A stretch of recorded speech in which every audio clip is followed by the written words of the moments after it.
Making some adjustments to our screen here. I forgot to record, so recording. Okay. Now we're recording. And then also, guys, quick announcement. Do me a favor, mute yourselves, mute your sound if you're not talking. That way we don't get feedback from you guys, and you can talk to your wife or husband or significant other or dog off screen. Or make a snarky comment about us. That's what I'm saying. So you don't want to get caught doing that. Yeah. So, who wants to start? Okay, I'll start. So, you guys all, I think, know me here by now. So I am here on this panel. What I'm sort of representing is this blended person. So I've had experience consulting and I've had experience coaching formally. So in my consulting life, I worked at digital agencies consulting with Fortune 50 brands on their marketing and advertising strategies in the digital space. And then I transitioned to working for boutique consultancies and in employee engagement, organizational development, and change management. And I've consulted on small teams and in large teams with companies like Coca-Cola, Kraft, Johnson & Johnson, Anheuser-Busch. So some of the biggest brands in the world, and really getting in there and doing proper consultative work. I've also consulted one-on-one with coaches, and of course I've coached. So in my coaching life, I've coached executives, I've coached professionals, and I've coached individuals. The coaches, I've probably coached over 200 or 300 people by now at all different phases of their life. So I've got a little bit of a blended perspective here that I'll be able to bring to the table tonight. So that's a little bit about me. My name is Ryan, guys, and I'm here representing tonight the consultant. I started my career at Accenture, spent 4 years at Deloitte, and then built consulting businesses. I'm going to step into my consulting role here and be the purist on that side.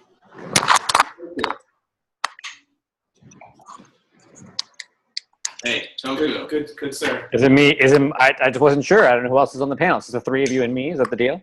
Yeah. Yeah. Okay. So I'm Toku. I'm a professional Viking. My time mostly consists of pillaging. I've given up raping because I'm really a feminist now. So it's Good to hear. just pillaging here on out. No, I'm Toku. I'm an executive coach.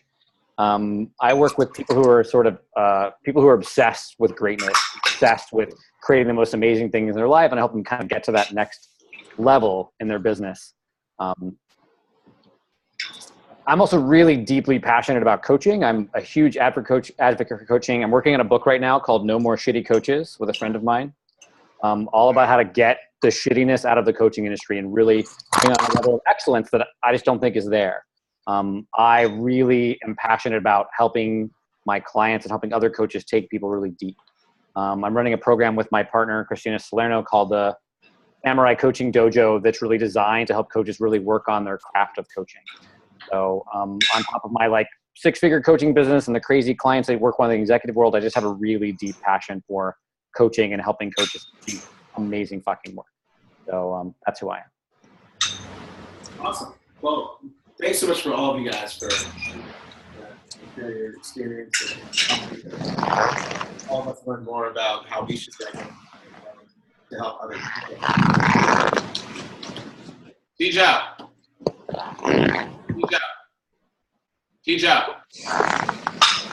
What's going on? T-Jow.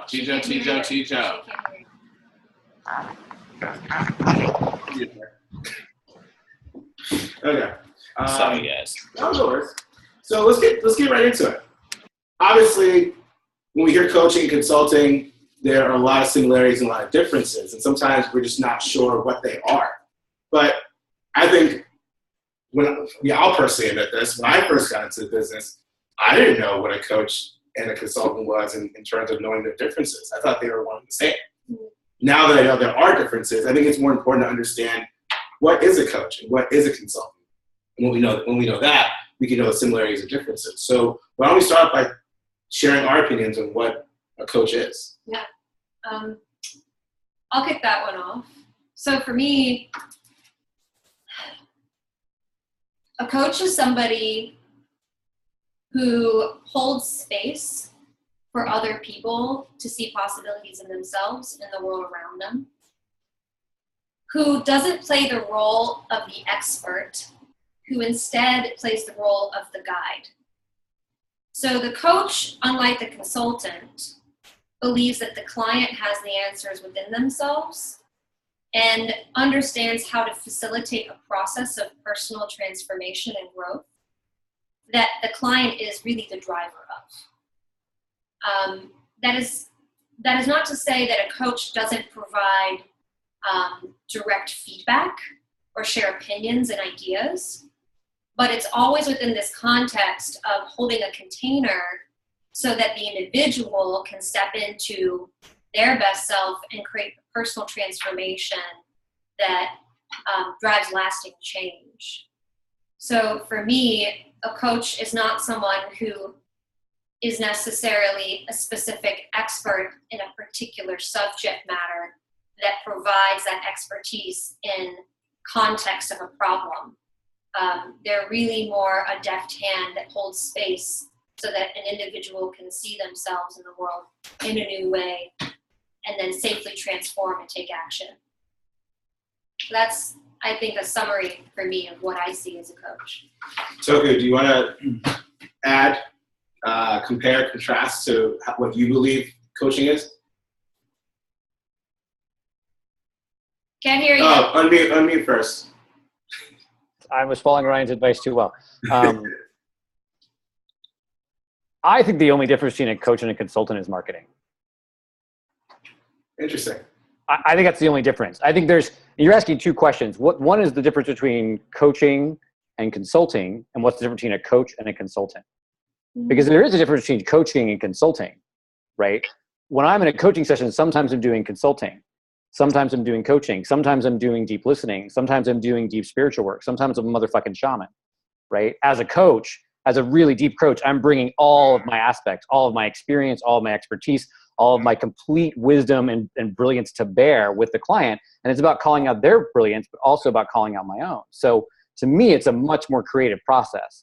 So I think the only difference between a coach and a consultant is marketing. I think great consultants are amazing coaches, and great coaches are also amazing at consulting. Really interesting. Yeah, so I'll go ahead, but I'm answering a different question than you originally asked, Thomas. Okay. I'm answering the question, the difference between coaching and consulting, because that's what you guys just both said. Well, why don't you start by talking about like what, from your position as a consultant, like what is consulting from your position? Okay, I'll do that. Yeah, and then you can mention the differences. Yeah, that sounds good. I'll listen to you and then I'll answer my own question. Consulting, so where I agree with Toku is that to be a great consultant, you have to be a great coach. Absolutely. But to be a great coach, you don't have to be a great consultant. I believe that, because consulting and being a consultant, you do have to have a subject matter expertise. And oftentimes, especially where consulting comes from, the heritage of it, which is industry and business, there is typically deliverables on the line. And you're usually brought in to solve a specific problem in a business. So the intention is focused on business, usually, at least from where consulting came from. It's business oriented, it's problem solving, it's specific. And the agreements and expectations that you lay down, setting those expectations, that's where coaching begins in the consultant agreement, in the consulting world. When you sit down with a client and say, let's set expectations and come to terms on what we expect this relationship to look like on a day-to-day basis, and at the end of this engagement, what do you expect to have? What do I expect to have from you? And what do we both expect the relationship to look like? That's the first opportunity that you have as a coach outside of the sales process. And maybe that even happens in the sales process, potentially. So to be a great consultant, you do have to be a great coach. There's a book that Jessica always talks about called The Trusted Advisor, which is how to be a great consultant. You're never a great consultant if you don't coach, but you may deliver on the deliverables to the business. Now, you can be a coach without being a consultant, in my opinion. at least from what I've seen of coaching, and I'm no expert on coaching, but from what I've seen that, because you can literally provide a container really powerfully and guide someone through their own journey without ever telling them what to do, without ever delivering any subject matter expertise, aside from the experience of coaching, which is your subject matter expertise. So there you go. Awesome. So Toku. Toku, yeah. yeah, Toku. I have an opinion, which I'm sure will surprise everyone. So, I mean, I guess I would disagree with the one piece is that I don't think you can be a great coach without subject area expertise. Now, it may be that your area of expertise isn't like marketing or management, but I think to be a great coach, you have to be an expert in certain subjects. I mean, first of all, I think you have to be a subject expert on yourself. You have to know how to navigate your own internal world. But to be a great coach, you need to have, I mean, coaching, I think, is more about being than anything else. It's about the being you're bringing to those sessions. But you have to have access to a set of tools, which is why, like, as a coach, I'm constantly studying, learning different modalities. And I steal and beg and borrow from lots of different places. I use voice dialogue, use nonviolent communication. Things that I read in books, I bring into my coaching session right away. So to me, I am becoming an expert on a lot of things to become an amazing coach. I think you can be a coach without being a consultant, without having subject area expertise. But I don't know if you can be a great coach without also being a consultant and having consulting ability. Just real quick. So that's interesting. So when I think about consulting, you could be a leadership consultant.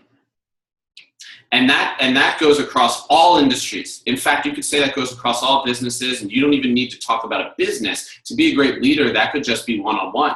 And I could tell you I'm a leadership consultant. And I see what you're saying. Those subject areas that you were talking about, Toku, are completely transferable to every single person in the whole world, though. So, showing up and being a coach, I could coach every single person in the world equally. As a consultant, typically you have a pillar, or you have a very specific subject matter expertise that you're brought into a business to execute on. If you're a leadership coach, though, any business could bring you in to talk about leadership. See what I mean? But like a marketing consultant, a operations consultant, those are different. Your response, Toku? I want to hear what Jessica has to say. I don't want this to turn into a boys fighting. Can I interject, or Jess, do you want to go first? But I'll raise my hand. Yeah, Yeah, go ahead, go ahead. Amanda. Yeah, totally. I was just seeing that you guys are two pillars to the same temple, and you have like a left and a right brain and a left and a right pillar. And there's this like very logical aspect of this thing, like the structure and the consulting. And then there's the coaching, which is the more feminine and more spiritual. And they're both like yin to yang. Like that was the whole thing about our weekend. There's no such thing as yin without yang inside of it, and yang without yin. And I think that there's a conversation that's happening between Ryan and Toku perfectly, for the reason of like, it's time for these two sides to come together, to collaborate, to bring together the holy, whatever, trinity or unity with these two pieces of consulting and coaching and whatever they represent on a deeper divine level. It's like left Twix and right Twix, right? It's like right Twix has their own certain way. They put the caramel before they put in the chocolate. And then left Twix puts the caramel inside. I see that you've studied the way of the Twix, my friend. I'd love to invite Justin to actually mention. You were mentioning Adam 1, Adam 2 earlier. So I love Adam 1 and Adam 2. right. Yeah. David Brooks is an optic columnist from the New York Times, wrote something very interesting about these two sides of us that we have. We have Adam 1 or Eve 1, and Eve 2 or Adam 2. And Adam 1 or Eve 1 is basically about conquering, possessing, controlling, and acquiring. He lives for it. He's always going to be chasing the proverbial carrot in front of the stick. Adam 2 or Eve 2 loves to learn for the sake of learning. They want to get wiser by acquiring more knowledge. They enter friendships for the reason of it makes their life better. And things unfold. It's as if the world begins to open itself up to them because they've opened themselves up to the world. And the irony of it all is that Adam 1 can spend all of his time and all of his energy pretending that Adam or Eve 2 does not exist. So he can become a human being and busy himself to the point where he doesn't really have to look at Adam 2 or Eve 2. You know, for me, the biggest challenge with coaching, and I've coached, you know, high-end CEOs, the top athletes in the world, in the deepest sense is for them to become the very best version of themselves. So for me, really, it's pretty simple. It's about connecting 18 inches. It's about this connection from the mind to the heart. It's the most difficult thing to do. It means we have to deal with emotions. We have to deal with successes and failures and preconceived ideas of what will happen, what has happened. And so for this to happen, you're really in the deepest sense for people to become the very best version of themselves. These are the people that are leading the companies that are the ones that I see a CEO as somebody who has to know how to do the right thing. Or CFOs are people who know how to do things right. And that kind of talks a little bit into the consulting, coaching relationship for me, where consulting is a little bit more of a rigid type of thing.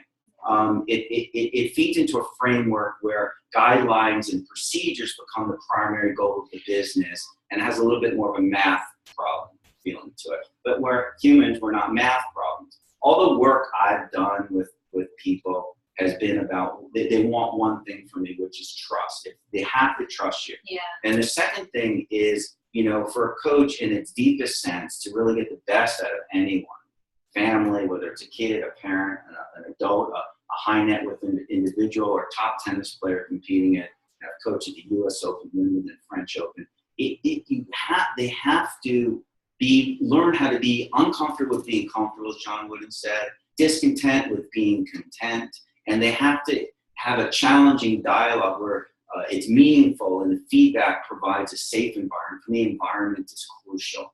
So I always ask myself when I walk in, how do we create an environment where communication can take place, where we can learn how to be both reflective and perspective in order to be effective.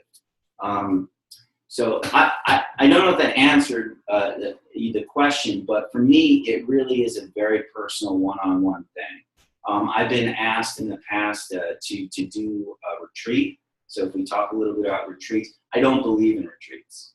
I truly do not. The reason I don't believe in them, I may be going against the grain, but That's what it's all about. What? We want multiple opinions. I want to tell you why. Because real change takes place with taking a step, being curious, and adjusting. And if you get a bunch of people to get together for 2 or 3 or 4 days, and you ask them to change over those 4 days, what happens is they go back to the same cooked environment that they grew up in. Yeah. So just like getting better in sport, just like getting better, he has to have, it's really about character, which are these two opposing forces that press so hard up against each other that they create this awesome stability like a church steeple. And so for me, it's mostly what I do is I work on character development, high performance coaching, where I really love to get the very best version of a person out there. And with that, by doing them well, they do everyone else well. And, you know, I hope that answered a little bit or guided the conversation in a way that's helpful. There's a lot of really good points there. So I've always been someone who said, you know, adversity reveals character. People always say adversity defines character, but I'm a big believer in adversity revealing character. You know, when you are facing adversity, how you instinctively respond is basically what your character is meant to be. It's not the character that you want to have, but it's the character that you are meant to have. And then with the character development, that's where consulting and coaching might be more involved in that than consulting, but coaching through understanding how to develop that character to overcome that adversity is super important, which goes on to the next thing you said about connecting the logical and the emotional. Yeah. So, you know, when you think about coaches, and I always talk about, I remember last time we were here for Wine and Brand a few weeks ago, I was talking about the trust hierarchy, right? About how, like, you either trust yourself, you trust the person that you're being consulted or who's consulting or coaching you, or you trust the process. Yeah. And with consulting, my opinion is you bring someone on because you trust the process more in that getting done. Whereas with coaching, you trust the other person more. And that can, because you trust them in helping you find the solution. Yes. And that's a big part. And that hierarchy changes over time as you continue to You develop. trust the other person. James Allen wrote a book called The Thinking Fast Man, I think he said something similar to If you're that. jacked. Justin's in the same room with us, but Hey, he's guys. looking at the computer. Sorry, no. So James Allen actually said something very interesting in line with what you're saying. He says, environment doesn't change the man, it reveals the man to himself. Mhm. And so for me, decision is destiny. How we make our choices decides our outcome. But that's a more complex question. It sounds simple by saying, but our decisions are affected by our emotions, which means we need to recognize our emotions. We need to understand our emotions. We need to be able to label our emotions. We need to be able to express them. Then we need to regulate them effectively. And that requires a whole set of other skills like listening skills. So a lot of times, I have been, we spoke about this earlier today, I have been in seeing a group of extremely powerful, influential people in a room, 12 different people that are supposed to get along and supposed to create what I like to call psychological equanimity and agreeable I'm dissension. trying to make you look better. Sorry. Okay. There you So psychological equanimity and agreeable dissension. That's the goal when you get into a room and you have 10 people sitting around. That's how you get the most out of the board, the people that are at the top. I don't believe in middle management. I don't think middle management serves a purpose except staying on the status quo. Most of the real big changes happen at the top and the bottom. So and this goes into a whole deeper conversation about culture. How do we create the right culture? But ultimately, I think that the really important thing to take away is that really the leader, the person, the CEO of a company has to guide it by doing things right. And he can employ CFOs and COOs who are able to do the right things. But everyone has to look up to a leader who doesn't have a difference in his supposed values, beliefs, principles, ideas, and actions. Yeah. What I would say, like, kind of bringing this back in, is that I've just been reflecting on what everyone's saying here, and also what Amanda was talking about with this idea of coaching and consulting being within and part of each other. And also Toku was pretty much saying the same thing. And what I really see that happens nowadays, especially if you're coaching within a business context, is something that I call coach-salting. And this is a blended model, which really requires the facilitator, which would be me in this case, to switch hats between what I would consider to be traditional coaching and traditional consulting. So for me, when I think about what Ryan was talking about with subject matter expertise, the subject matter expertise that I bring to the table is a deep skill set, specific, what I call knowledge, skills, and abilities. So knowledge, skills, and abilities in the areas of marketing, communications, organizational change and transformation, adult learning, like psychology. I have specific, what was better before, Ryan? I have specific skills and knowledge, skills, and abilities, and all of, I like to. No, because see, we're recorded, so now people will see You're this. speaking? Oh, yeah. Because before Okay, it just okay. had the thing. Yeah, that's cool. Okay. Yeah. So when I think of a consultant, when I was consulting formally with these big 100 brands, for example, what I would do is come in and help them with a particular problem, like Ryan said. For example, we have a major organizational change, and we need to gain buy-in from 100,000 people on this change. So from a consultative perspective, we would come up with the communications and an engagement plan, and we would use our expertise around employee communication, understanding of human psychology and behavior, change management, to create that plan. We would sit down and we would use these specific frameworks and processes to execute that. Now, in that conversation, in that process of figuring out what frameworks to apply and designing and crafting the deliverables to execute against a specific strategy, we would coach the client.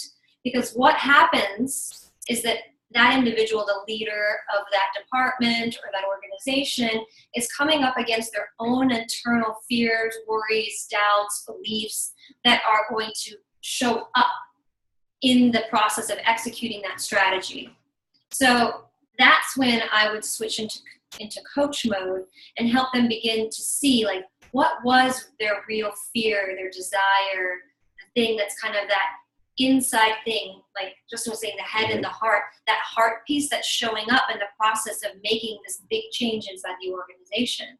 how do I help them step into their power as a leader and own all of the potential outcomes that could come out of this consultative process? So when I think of a coach-sultant, it's someone who knows how to switch between the hats and more of that creative process of letting someone's brilliance shine, to what Toku said, but also understanding these specific frameworks and tactics in a particular field of study and applying that to a situation to solve a problem. So knowing how to switch back and forth, kind of like a skier going down a hill, switch, but with a specific direction in mind. So this is really cool. I know Susie brought up a point in the chat talking about the idea that consulting has this prestigious perception that when you consult, you're doing really top, high-end work.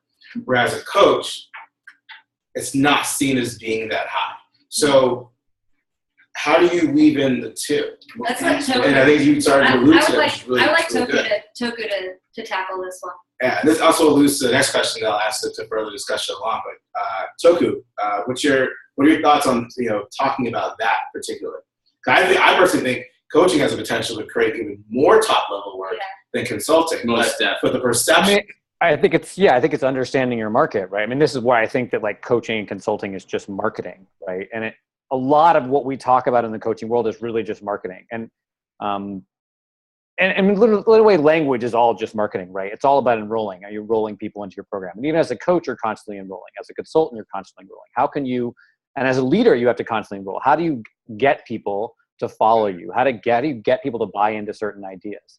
So in your industry, maybe the consulting has a better brand. And in fact, I would say consulting in general has a better brand than coaching because the market has been flooded with sort of subpar coaches. It's just so easy to call yourself a coach. And the danger, and I think the danger of the world of consulting or of coaching is that because the language is so squishy and because it's so easy to sound inspirational without really saying anything meaningful, you can kind of pass yourself off as saying something without actually doing something powerful. Yeah. So we can talk about beautiful ways of talking about coaching, but coaching is so much more of the way you show up in your being. And that's the contrast I might say to like what Justin was saying. It's Justin, right? I only have JM. It's Justin. Is that we need leaders to do, and that's what doing the right thing is important, but like really we need leaders to be in the right way. Because it doesn't matter if you do all the right things. If your being is not such a way that people follow you, if your being is not such a way that you inspire other people around you, not just with the things you do, but the way that you are, the way you be, like that's what we really need people to do. And so that's, for me, like with the high level people I've worked with, I don't want them just to be their best selves. I want them to be their whole self. I want them to have access to the full universal range of what it means to be a human. Because I think that there's such an obsession on being your best self, then we get into this really tricky game of like, well, what does that mean? And who's best self for like what person? I want people to show up as their full selves and their whole self. I'm not looking for bestness. I'm looking for wholeness. Yeah. And maybe that's the same way you define it, but I just like, to me, that's what I'm looking for when I'm doing work with people. Yeah, well, by being your best self, you're bringing the holistic picture. I mean, like I said, it's about confronting being uncomfortably comfortable to be able to get to that place that you're talking about. What is your definition of best? Well, I'm not giving you. I'm not. It's for each person. It's different. I'm not going to define it and box myself into a hole. Yeah. Everyone comes from a cave they've been held captive. Everyone has obstacles. One thing I can tell you clearly, though, that having worked with a lot of these people, I've noticed that, and we spoke a little bit earlier about this, that when people have problems in their home environment, they bring those to work. Their decision-making practice are greatly affected by the way they lead their lives at home. And really, high-end people at the top, it's a lonely place. And trust and all these things are very difficult things for them to find. Now, you can't make this about money, just like you can't run a company around the belief that the dollar is the thing running the company. If you're doing that, you're creating an inferior product. Bottom line is create the best product and everything else will come. So, for these people to find an honest, authentic voice that tells them the way it is, where they can look at themselves and be in this great place of learning. And what we're really talking about is mentoring and learning and educating. And I'm not going to define what any of that is for anyone because everyone has their own path that they're traveling on. So by a show of hands, can I see how many people coach executives here? Okay. So a few of us, I would say that most people here are coaching just individuals, probably not executives. Yeah. So maybe let's bring the conversation out of business land and maybe back towards. Yeah. So. Yeah, so great, Just great I just wanted to- segue, because all three of you, Justin and Choku, brought this up, is talking about what the results is going to be, right? And so let's talk about that. And we talk a lot about getting results in coaching and consulting. What are the different types of results that you can expect from coaching and consulting? Are they the same? Are they different? I would like to just start that one off with talking first about my experience in the different types of consulting. Okay. So let's just talk about consulting for a second. In consulting, there are a few different paradigms. So one paradigm of consulting is the role in which the consultant is a strategic advisor, and their deliverable, if you will, is their responsibility in the relationship is to provide strategic advice and guidance, but not to actually execute anything on the path of the client. Then there's the kind of consulting and what we call hands and arms consulting. So that is the consultant that not only will provide the strategic advice, but then will also be responsible for executing the deliverable. So for example, the consultant who says, here's my strategic advice on how you should create your sales plan, and I'm actually going to build that sales plan for you, deliver that to you, present it to you, tweak it based on your feedback, represent it to you, and then you're going to go execute it inside your organization. And then I might actually help you execute specific deliverables in the plan of making that plan a reality. So those are the two, for me, two different types of consulting that I've experienced and seen in my work. And so when I think about a consultant, they're responsible for either providing that strategic advice, or they're responsible for that specific deliverable and advice potentially. A coach, on the other hand, in my perspective, is more responsible for holding space so the person can see themselves and then take action. Yes. My responsibility is to facilitate a potential breakthrough and a transformation, not to tell them how not to necessarily deliver on that outcome for them, because that would be robbing them of their transformative process. So in the coaching relationship, the client is typically the one who's responsible for taking the action. My responsibility is to hold the space and to take action through the deep work that I do on myself, through the learning of new modalities that I bring to the table, for my inner reflection, so that I can take the action of showing up in full every single time we talk. That's my responsibility, to show up 100%, as Toku says, play full out. So that's how I see it, explaining the differences in terms of the results that you can provide. And I would like to add one more thing. Mm-hmm. Some outcomes of coaching could be increased income. Some outcomes of coaching could be to find the love of your life. But it's the responsibility of the client to execute on that, not the coach.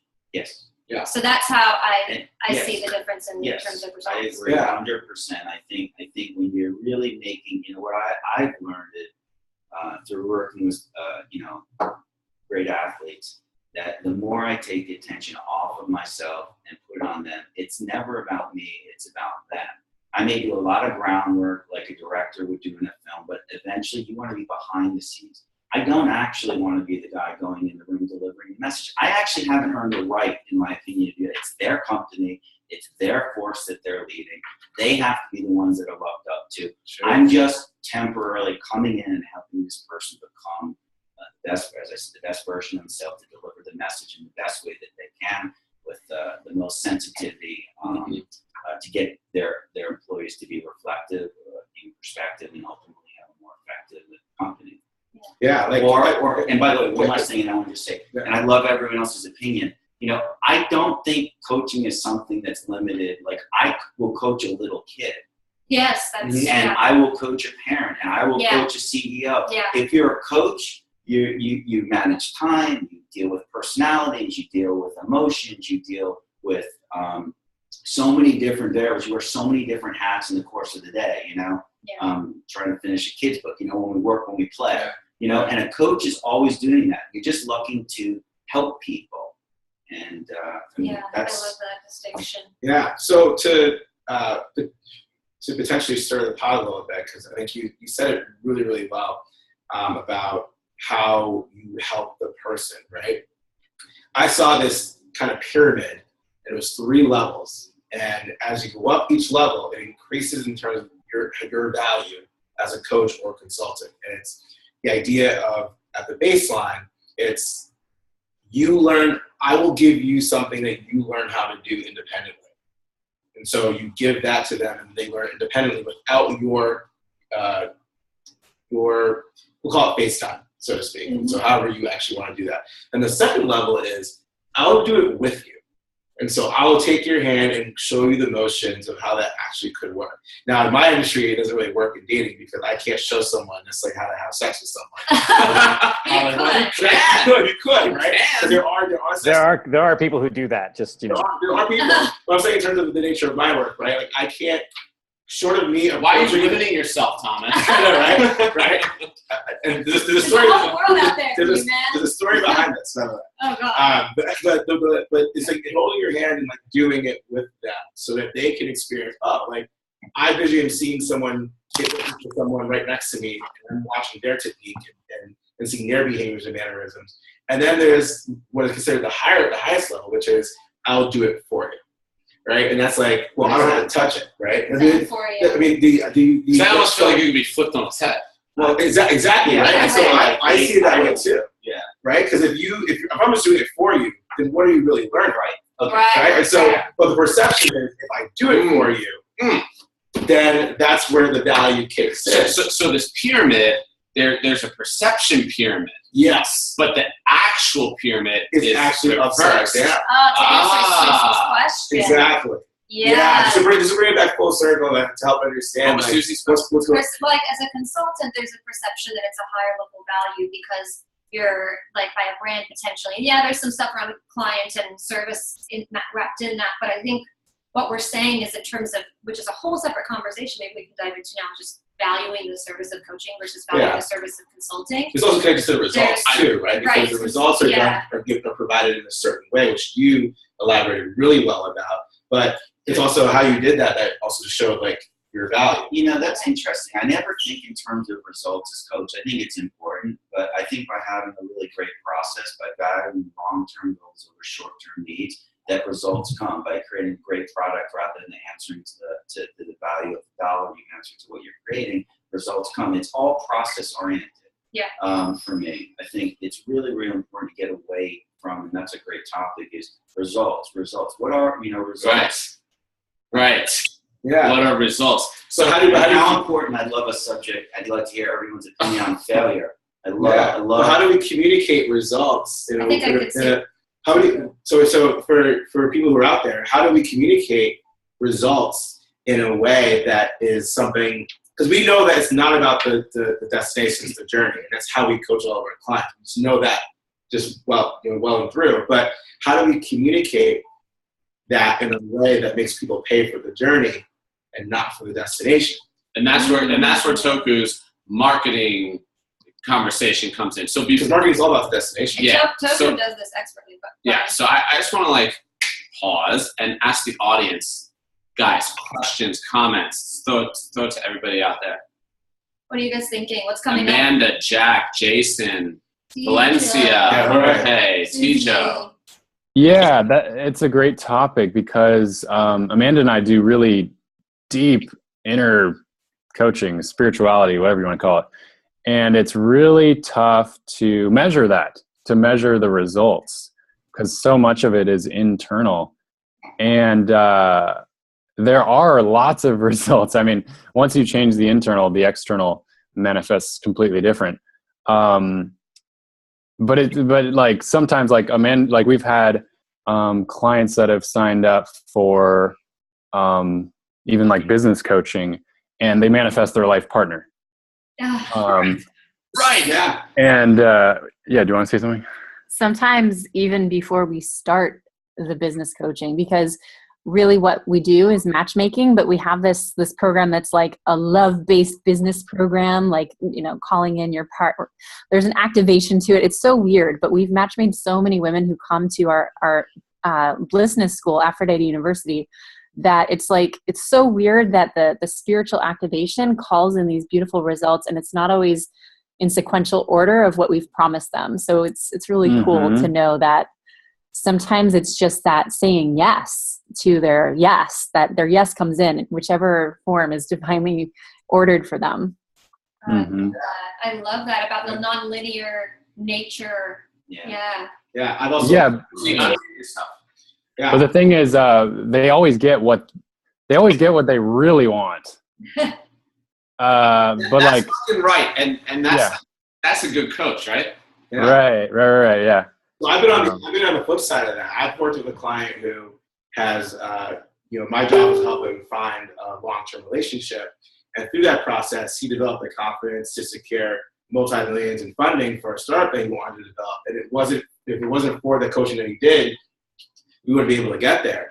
And so it actually alludes to what you were saying before about the idea that like your personal life outside of whatever it is you're trying to accomplish, the client is trying to solve in their coaching or consulting journey, a lot of what happens outside of that impacts what they're trying to accomplish. And in some ways, a lot of what we're providing is being able to tap in not just what they're trying to accomplish, but the other parts of their lives that they don't think is a problem that are actually impacting that journey. Susie. I love that, Thomas. You're right. Susie, you're on mute. I wanted to chime in first on one hand, because I like this coach consultant, by the way, Jess, that term, but also to be on the other end. So I was a client of Ryan and Jess's early in the spring, and one of the things that came up for me, as they'll remember, is, I initially hired them for a very specific objective, or so I thought. It's like, okay, I'm going to do this, and I'm going to do this and this. And there was even tangible pieces like a website.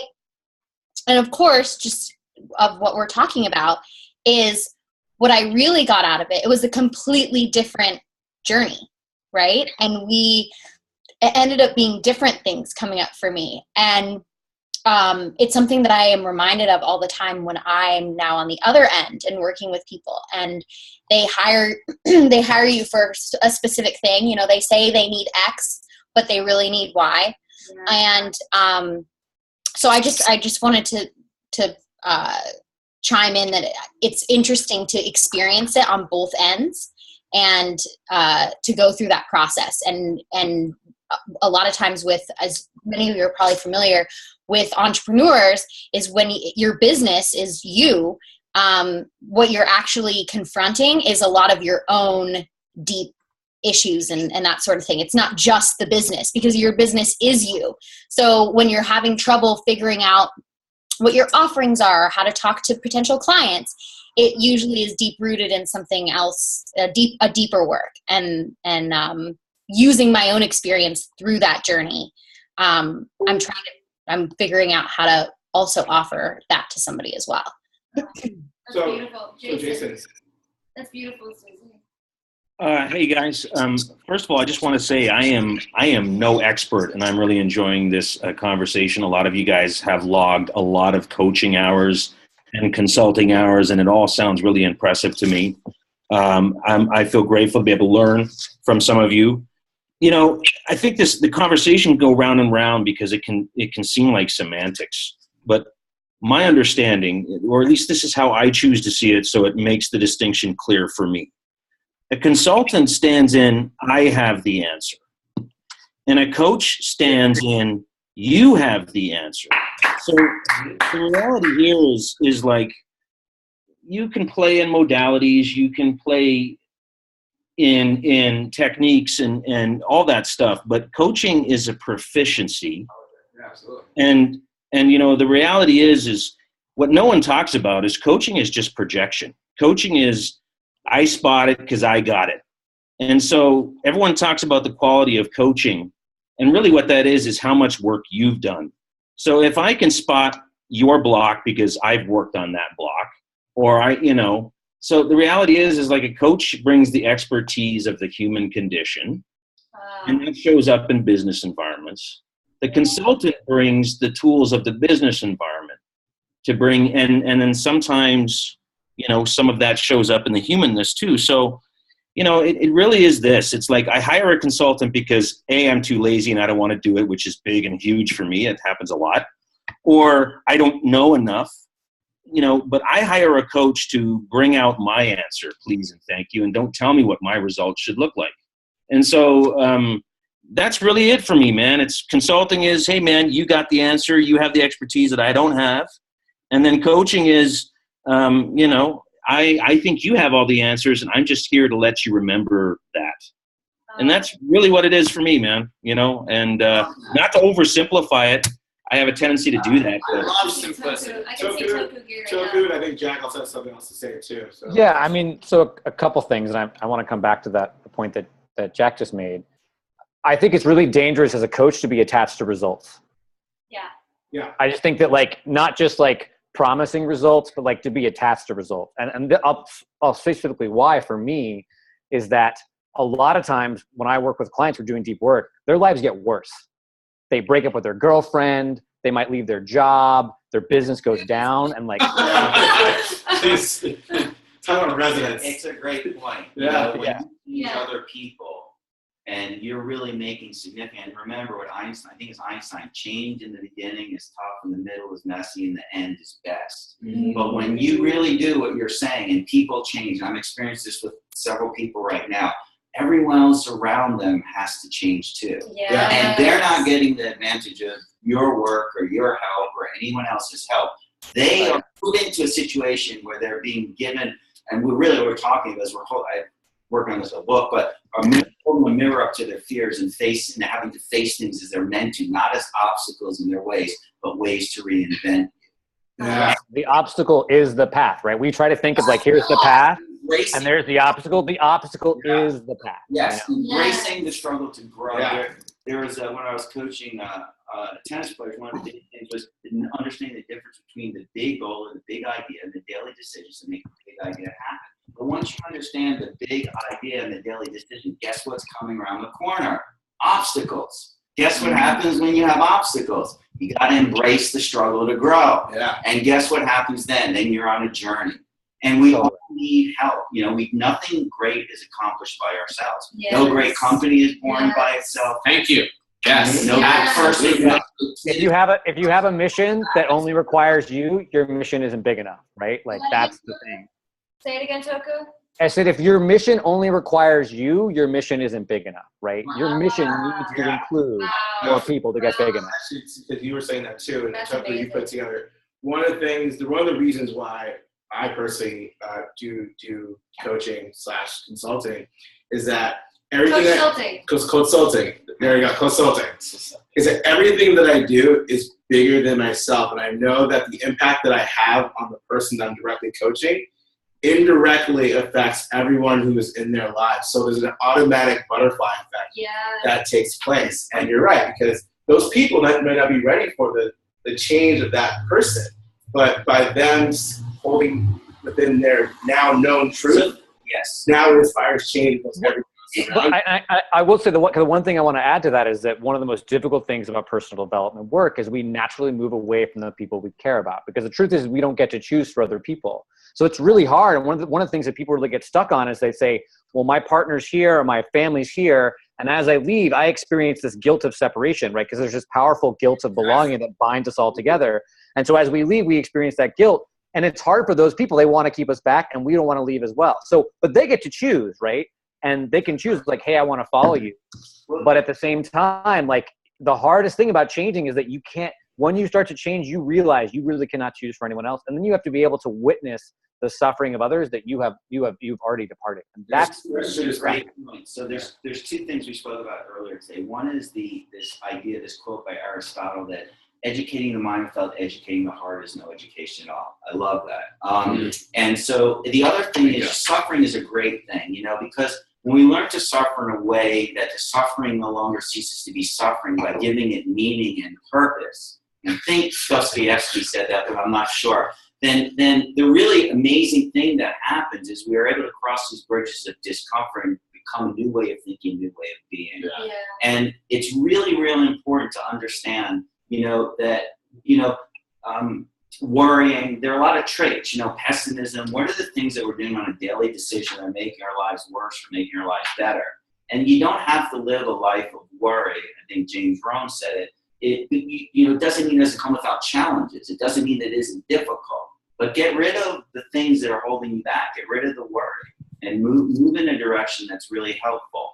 Yeah. So, Go ahead. so all this being said, I want to be able to strike this while the iron's hot. So how do you, so the question that that Judge for me to ask, but I think it's a really good question for this point in time in the conversation. How do you know if a client needs a coach or consultant? How do you know? That's a great question. That being said, with all this happening, Ryan, what do you think? Say it again. how do you know if a client needs a coach or a consultant? I think a client will always benefit more from a coach. Every single client in the world. This goes from a consultant, by the way. Yeah, Purist of a consultant. purist of consultant, Yeah. which is who I'm representing right now. I'm not necessarily representing all of my perspectives. I'm representing a consultant. I think, in the Trusted Advisor book, the best consultants in the world are great coaches because they become trusted advisors. And being a trusted advisor is being a great coach because you're an advisor. And when you're in the role of, if we had a conversation about coach versus advisor, I would say they're the exact same fucking thing. Because if someone brings you in as consigliere, Toto and I are like, But go on, Ryan. Go on. Wow. Go ahead. An advisor probably alludes to advice. But an advisor, a consigliere, that person is actually coaching. Watch The Sopranos. What the fuck does Sal do? He coaches. That's what he does. explain what Sal does. Look, Tony has a problem. Tony says to Sal, what do you think? Sal asks Tony a question. Mm-hmm. He asks Tony just a question back to himself. What does a trusted advisor do? At the core, they assume that the leader has the answer. A trusted advisor. Okay? This is not necessarily to Ryan's point, but I think that the one place that I kind of see there's a big difference between consulting and coaching is that, and I think that Justin made the point really beautifully earlier, where consultants kind of look at the system, right? So if you go into a business and you're like, what's the system? You address the system, you're almost doing more consulting. Mm-hmm. And coaching is really working on the individuals. Like a coach would go in, if a consultant went into an executive team, they're like, how are you communicating? How's your email structure? Coaches go in and like draw out the most powerful mission from each person and get clear on what is the uncomfortableness that those people need to face individually so they can work better as a team. So coaching it has this really and Justin said it so beautifully, it's really this intimate one-on-one thing. It's this one-on-one process of change. Whereas consultants tend to look at the system of how you're changing things. So if I were hiring for my business and I was hiring a consultant versus a coach, I'd go, what's going to have the biggest impact? Do I have good people, but my system's just a little funky? You need to have someone come in and talk about the business systems I'm creating? Or is it the people? Do I need to bring that powerful mission out of each person? Now, I personally think bigger change is always possible from doing that one-on-one work, but that's not always the right work to do at a company at a certain time. So what I'm hearing here, by the way, so Soku, you started this out saying coaching and consulting is just marketing. But now you're saying that there's an actual difference. Consistency is the hobgoblin of little minds. Right. So I like Jason's reaction. So here's this is what I'm hearing, right? Is that in the marketplace, there is a very clear distinction between consulting.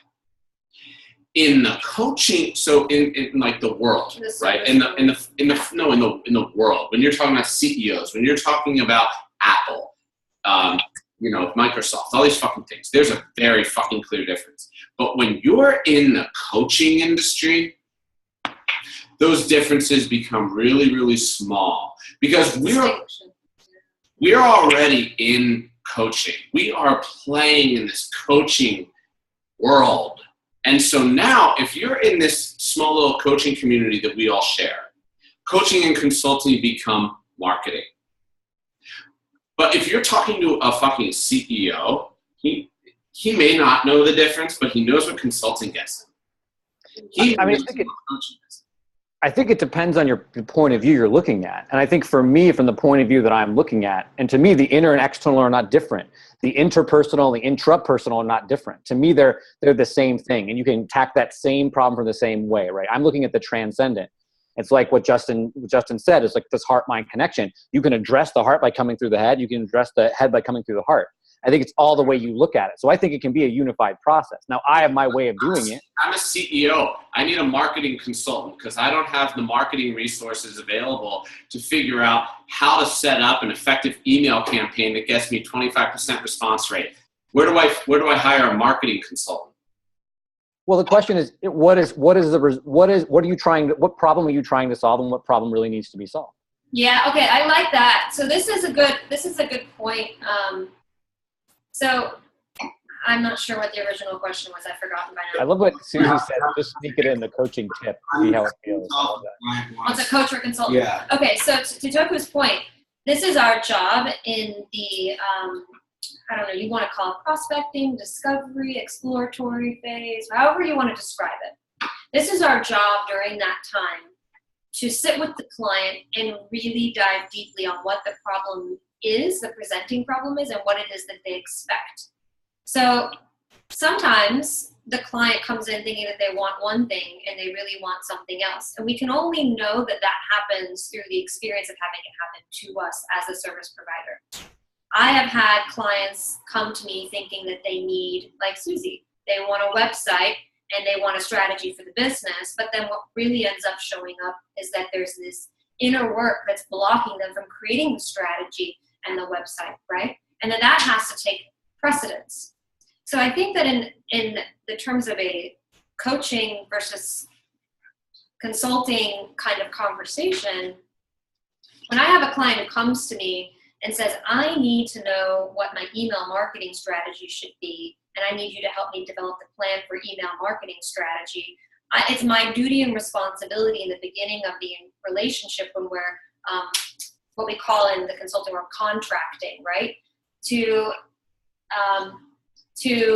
It's our duty and responsibility to dig deeper into that original question and find out the context for why that's a problem and why they want to solve it, right? And through that detailed questioning process and exploratory process, you can uncover why that's happening and whether or not coaching or consulting is the right thing for them, and if that problem is actually even the problem that needs to be solved.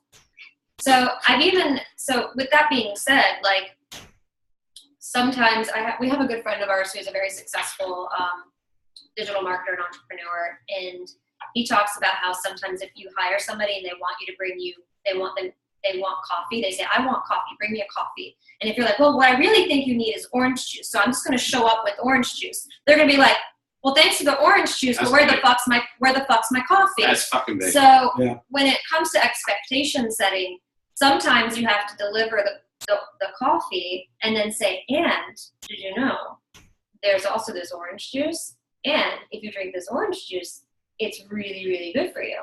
And in fact, there's something even more here, and there's a whole world of orange juice waiting for you, and you don't need coffee anymore. You talk about so what? Well, kind of. What we're really talking about here is expectation setting, and it's our responsibility to understand the problem, to Toku's point, and really explore it. Coach through the yes. Make sure that you're continually exploring that problem, always checking in with the client, always. It's also a fallacy to think that because you discussed it and identified it in the beginning that the problem stays the same. The problem can shift and change, and it's our responsibility to always be checking in on, is this still the issue at hand? Has that issue shifted? If it has, why? What are we going to do now? What are you going to do now? What do you need now? How do I show up in this relationship to serve you and support you differently or the same?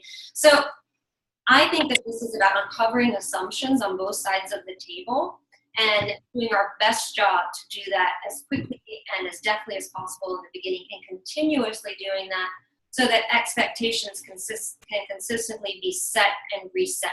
It's never done. And there's Expectation setting is never. But as a coach, I don't want to give my clients what they expect. That's exactly right. Yeah, exactly. So this I is agree what with I was going to say though, is that they come to you saying, I think you wrote a post on this, like, Probably did. like they come to you saying like, I need more sex or whatever. And then you're like, okay, let's work on getting more sex. And then you start coaching with them and then they're like, fuck, it's not about sex. It's that I hate myself. called Why I Lie to My Clients. Right. So you but as a coach, my responsibility is to tell them in the very beginning that they need to be prepared to change everything and anything about their lives. They need to be open to possibility and to seeing things that they may not see now. And if they are truly open to that, they're going to be open to the possibility that they don't actually need sex. So that's a big part of it, because what's happened. Jason is actually. Okay. No, go ahead, Ryan. Go ahead. Thank you, I just sir. want to call that out. Thank you, sir. So where I've fallen down in the past with coaching, and I'm not a master coach. I haven't logged nearly as many clients as anyone here. But where I've fallen down is when I've entered into a coaching engagement and not established the ground rules and respect on both sides, that this is going to be uncomfortable and it's going to be about coaching and you have the answers. And so along the way, what happens is the client will freak out about money. Almost always, like with my clients that I've had. Because these are not like CEOs or anything. These are like people who are trying to get their business started and they're kind of like, they don't have a lot of money. And they're like, fuck, I'm in my second month of coaching. I need to fucking get money. And so then all of a sudden my consultant mind kicks in and I'm like, all right, well, I know the lowest hanging fruit. I'm going to tell you exactly how to get money. Every single fucking time they've been like, well, that doesn't feel right to me. So fuck you. Yeah, but I mean, I think this is the piece around that it's tricky, because it's not like for coaching, and like Christina and I have been talking about this a lot, to do really deep work with people, there's these kind of three elements that are really important. One is your ability to see, both to see yourself and see what's going on with the client. Mm-hmm. Two, to know what to look for, right? So understanding, and I think Justin talked about this earlier, like looking for the places where like you can help them be like discontent with contentness and comfortable with discomfort, right? And then there's a piece of like, how do you deliver it, right? So you could have the most brilliant insight, you see perfectly, have the most brilliant insight. If you deliver it in a way that doesn't like come into like a smart bomb to the exact place where it needs to blow up, then you're not a great coach, right? So that's the trick. It's like, that's why coaching is not a science. It's an art. It's a spiritual practice. Like you said, It's not a math problem. You know, and the funny thing is, you know, there's a great book by Daniel Kahneman called I love Thinking Thinking Fast and Slow. Slow. That's one of my favorite things. You guys have to read this book, Daniel. Thinking Fast and Slow by Daniel Kahneman. It is a I love that book. He gives Great book. Great book. That talks more in it. The read is more of examples. He doesn't Yeah. give you any answers. And It's I all really empirical like that. data and studies. It's amazing. Yeah. I love it. You draw your own conclusions. He talks about the difference between casual thought and effort-based Yeah, thought, I love and it. that we need to know when we need to apply effort-based thought as opposed to casual thought. Often we think something doesn't need an effort-based thought, but it does. I mean, the classic example is, 1 + 1, you think it equals 2. But not necessarily, because one wad of bubble gum smushed together with another wad of bubble gum is still 1 wad of bubble gum. So you need to be inquisitive. You need to ask questions. I think a good coach in the beginning, is a silent observer of people's reality, and he learns to listen. He learns to ask questions because you're really trying to work with that person, that case, that trying to understand how to get them, ultimately from step A to step B, and then adjust and be curious and take another step. For me, one of the things that's really, really difficult, and maybe you guys can chime in on this, is sometimes to be a good coach, you really have to care. And sometimes, I don't remember who said it, but care is a 4-letter word, T-I-M-E. Mm-hmm. Now, You have to care enough to not care. Well, but I know what you mean by that. I know what you mean. yes, but you have to care, and then you have to be able to let it go. Yeah. Yeah. Full engagement and complete detachment. Yeah, totally. But somehow in that process, one of the most difficult things for me as a coach is to retain that professional identity. To be able to connect with someone on such a deep, meaningful, profound level. And this is not psychotherapy. It has elements of that. But I'm not a psychoanalyst. I'm not a psychotherapist. And I don't have a PhD. This is an arrogant statement that I said once. I have a PhD. But said with the right tone is, hey, because I studied me. I studied my life. I failed. I've reinterpreted failure. I've wanted to learn. I've wanted to have experiences, and other people have held me up, and I've been held up on the shoulder of giants. So, my background is pure experience, born out of ignorance, and just finding myself in a situation and trying to explore that world and pull from it, and then go to people that know a lot more than me and seek advice. And we all should do that. I think that, ultimately what I really love to do is help, kids that no longer, that have had hope stripped away from them to the point where they no longer even think the way we do. I think it's tragic. And I think that I feel really, my heart goes out to the next millennials, to the next generation. Because so much of what they think is I failed, therefore I'm a failure. Mm-hmm. And, I think it's really, really, really important.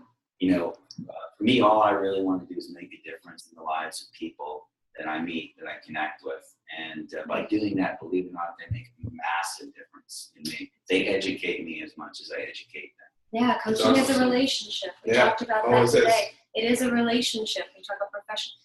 Jason, you have some thoughts. Honestly, they've kind of slipped away. Sorry, guys. I think it was just, if I recalled some of it, it was, look, again, with consulting, you can coach people to get to the outcome that you want, or the outcome that the organization wants. And then, then it becomes a certain amount of cheerleading. For me, it's really planted. If you just keep that orientation, and as a coach, I can use some consulting stuff like, I think you should do these things. And why do I know that? Because I feel like I'm an expert in that area. And I think if you follow this plan, it can get you to an outcome. And maybe because it's something you're doing different, you've never done before. But it really, for me, if we go back to the original subject of the talk, which wasn't what is coaching, or maybe I got it wrong, it was how is coaching and consulting different, or how do they contrast? It really is, for me, it's just, coaching is not about me. It is about the client. It's not about what outcomes that I think they should have. It's what outcomes that they want. And that doesn't mean you don't guide them through their blind spots. But, again, with consulting, it's really just about, I'm the expert and here are the outcomes that I think you can have.